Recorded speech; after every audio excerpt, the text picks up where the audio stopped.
Good morning, children.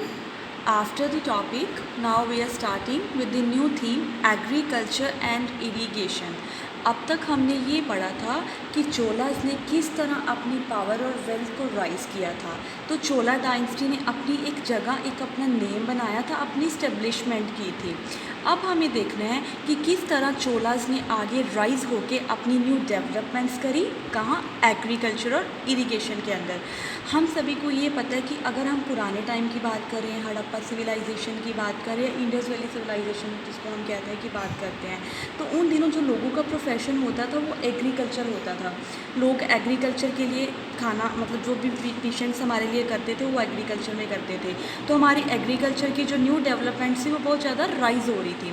अब हम map में देखेंगे, notice that the river Kaveri. सबसे पहले मैं आपको बता दूं रिवर्स, अगर हम रिवर्स की बात करें, बहुत सारे रिवर इकट्ठे होके एक डेल्टा बनाते हैं और बहुत सारे डेल्टा इकट्ठे होके एक फर्टाइल ग्राउंड बनाते हैं।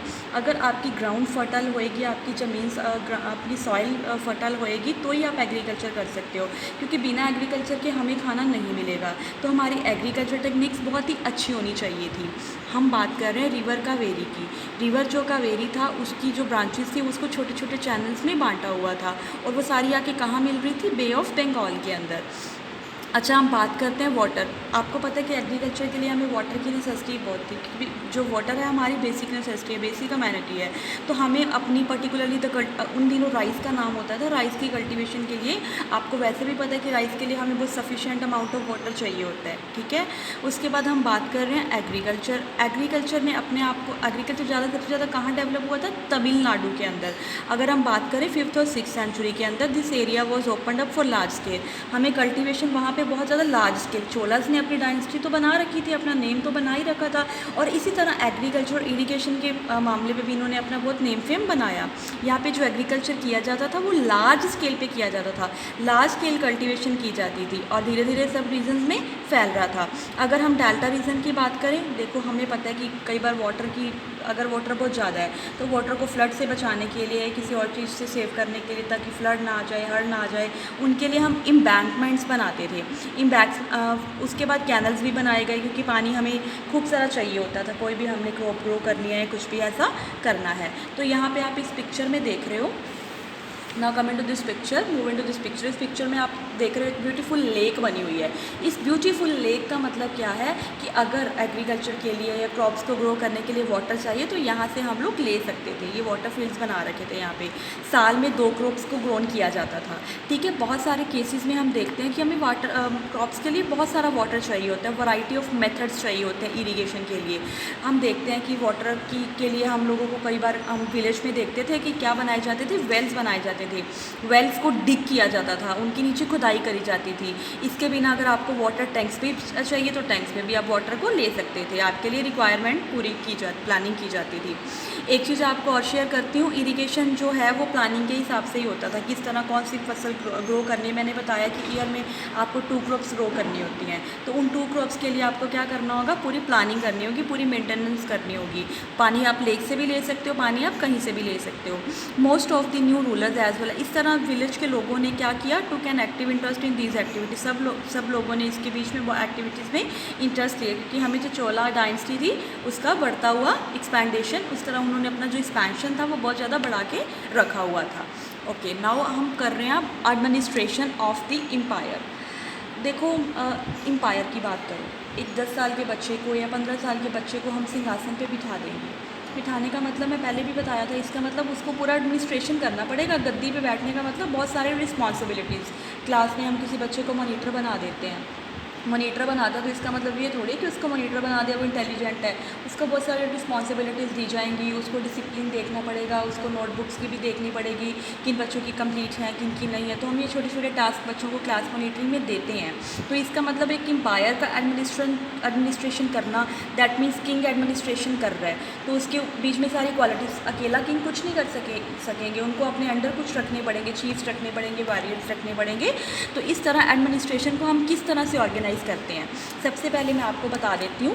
पेशेंट्स, एक हम ग्रुप ऑफ पेशेंट की बात करते हैं, ठीक है। पेशेंट्स का ग्रुप है तो उसको हम कहेंगे उर। अगर एक पेशेंट्स का ग्रुप है उसको हम कहेंगे उर, और अगर हम बात करेंगे सारे ग्रुप ऑफ विलेजेस के कुछ ग्रुप्स के मेंबर्स की बात करेंगे उसको हम कहते हैं नाडू। तो ये अपना अपना काम संभालते हैं। क्लियर। उसके बाद एक विलेज काउंसिल होती है जिसको हम सभा भी कह देते हैं। नाडू और विलेज काउंसिल अलग अलग तरह के फंक्शंस निभाते हैं। कौन से फंक्शंस निभाते हैं? वो एडमिनिस्ट्रेशन के फंक्शन निभाते हैं। जैसे उनका काम क्या होता है, टैक्स को कलेक्ट करना है या उनको जस्टिस करना है। Rich peasants of the Vellala caste exercise considerable control of the affairs of the nadu. इस तरह नाडू अपनी सुपरविजन के अंडर बहुत सारे काम करवाता था चोला डायनेस्टी के लिए। Chola kings gave some rich land owners. आपको पता है जो चोला के किंग होते थे वो अपने आगे रिच लैंड ओनर्स रखते थे। रिच लैंड ओनर्स का मतलब क्या है? मूवेंदलम। इनका क्या काम होता था और अरियर का क्या काम होता था? इनके हम कामों के बारे में डिस्कस करते हैं। जैसे मूवेंदलम का काम होता था, इन्होंने अपने अंदर बंदे लगाए हुए हैं, वो बंदे सारे टैक्सीज इकट्ठे कर रहे हैं, सारा टैक्स कलेक्ट कर रहे हैं या और बहुत सारे पेशेंट्स का जो कर रहे हैं वो सारा मूवेंदलम का काम होता था। ठीक है। पेशेंट सर्विंग 3 किंग्स, वो सब देखते थे कि टैक्स कब कलेक्ट हो रहे हैं, उनको देने होते थे आगे टैक्सेस। फिर अरियर की बात करेंगे। अरियर एक चीफ होते थे as markers of respect and interested them with important office का जो सारा काम था वो देखा कर। अब हम बात कर रहे हैं ब्राह्मण्स लोगों को मैंने बताया था ना, कॉपर प्लेट्स के किंग लोग। देखो ब्राह्मण्स लोग अपना टैक्सेस कलेक्ट करके हमें देते थे। तो ब्राह्मण्स ओफन तो बदले में राजा उनको क्या देते थे? उनको लैंड देते, क्योंकि उन्होंने राजा, वो स्कॉलर माने जाते थे और राजा के लिए बहुत सारे काम करते थे। कॉपर प्लेट्स के उनके ऊपर खुदवाई करके राजा उनको जो देते थे उसको हम कहते थे ब्रह्मदेया। तो ये वाला टाइटल मिला हुआ था। इस तरह सबके अलग अलग टाइटल थे। मैं चैप्टर के एंड में ना आपको ये टाइप्स ऑफ लैंड वाला बताऊँगी, ये एंड में बताऊँगी मैं आपको। As a result a large number of Brahmin settlement emerge in the Kaveri. तो ब्राह्मण्स लोगों को लैंड तो मिल गई, ग्रांट्स मिल गया, उन्होंने सब अपना काम सफिशिएंट तरीके से कर दिया। और ये सारा कुछ करने के बाद ब्राह्मण की जो सेटलमेंट थी वो कहाँ आके बसे? वो कावेरी डेल्टा के पास आके रहने लग गए। कहीं ना कहीं तो उनको रहना ही था। As in other part of south India के कावेरी वैलीज में इन्होंने अपने घर बसा लिए। अच्छा, उसके बाद brahmadeya was looked after by an assembly और सभा। हर ब्रह्मदेया की एक अपनी सभा बनती थी। सभा के अंदर कुछ लैंड होल्डर्स होते थे। असेंबलीज में सारा डिस्कशन किया जाता था कि कैसे काम को संभालना है, काम को कैसे अंडर कंट्रोल करना है। और ये सारा कुछ कहाँ रिकॉर्ड किया जाता था? इंस्क्रिप्शंस के ऊपर रिकॉर्ड किया जाता था। ठीक है। Often on the stone walls of temple. हम कई बार टेम्पल के ऊपर वॉल्स के ऊपर भी देखते हैं बहुत सारी खुदवाई की होती है, जस्ट लाइक अ सीलिंग, हम पढ़ते हैं हिस्ट्री के अंदर। अच्छा, एक आपका इंपॉर्टेंट टर्म है नगरम। जैसे मैंने सबकी हाई टाइटल दे दिए कि अगर ब्राह्मण्स को लैंड ग्रांट की जाती है तो उनको ब्रह्मदेया नाम से हम बुलाते हैं। तो नगरम क्या होता था? नगरम का मतलब होता था जो टाउन्स में लोग ट्रेड किया करते थे ना, उसको हम नगरम के नाम से बुलाते थे। ठीक है। अपने शहर में रहते हुए, टाउन में रहते हुए, ट्रेड करते हुए किस तरह अपने एडमिनिस्ट्रेटिव फंक्शंस को टाउन्स के अंदर निभा रहे हैं। क्लियर। उसके बाद जो इंस्क्रिप्शंस होती थी वो अलग अलग जगह, हम तमिलनाडु की बात कर लो या विचली सभा एक ऑर्गेनाइज की जाती थी। सभा की सेपरेट कमेटी होती थी। सभा के अंदर हमें देखना होता था इरिगेशन वर्क को कैसे संभालना है, गार्डन्स को कैसे मेंटेन करना है, टेम्पल्स को कैसे करना है। तो इनके लिए कुछ कमेटीज़ बनाई जाती थी। कुछ मेंबर्स ऑफ कमेटी होते थे जो इन कामों को करने के लिए मतलब एलिजिबल रहते थे। टिकट्स ऑफ पाम लीफ, हमें पता है एक टाइम मैन्यूस्क्रिप्ट के ऊपर लिया जाता था क्योंकि कागज़ होता ही नहीं था। These tickets were put into an earthenware pot के ऊपर भी इनको खुदवाया जाता था। Which a young boy was asked to take out the tickets 1 by 1 for each committee. इस तरह लोग अपना 1 by 1 करके जो अपना फंक्शंस था विलेज का निभाया करते थे। अब हम बात कर रहे हैं टाइप्स ऑफ लैंड की। सबसे पहले हम लैंड की बात कर रहे हैं। लैंड में मैंने आपको अभी ब्रह्मदेया का तो बताया ही है। जो ब्राह्मण्स को लैंड गिफ्ट की जाती थी उसको हम ब्रह्मदेया के नाम से बुलाते थे। ठीक है। अब वेलन वगाई क्या होता है? वेलन वगाई नाम आपको टफ है, पर अगर आपको पेपर में ये क्वेश्चन आ सकता है, आपको MCQs में भी आ सकता है और आपका 2 मार्क्स में क्वेश्चन भी आ सकता है।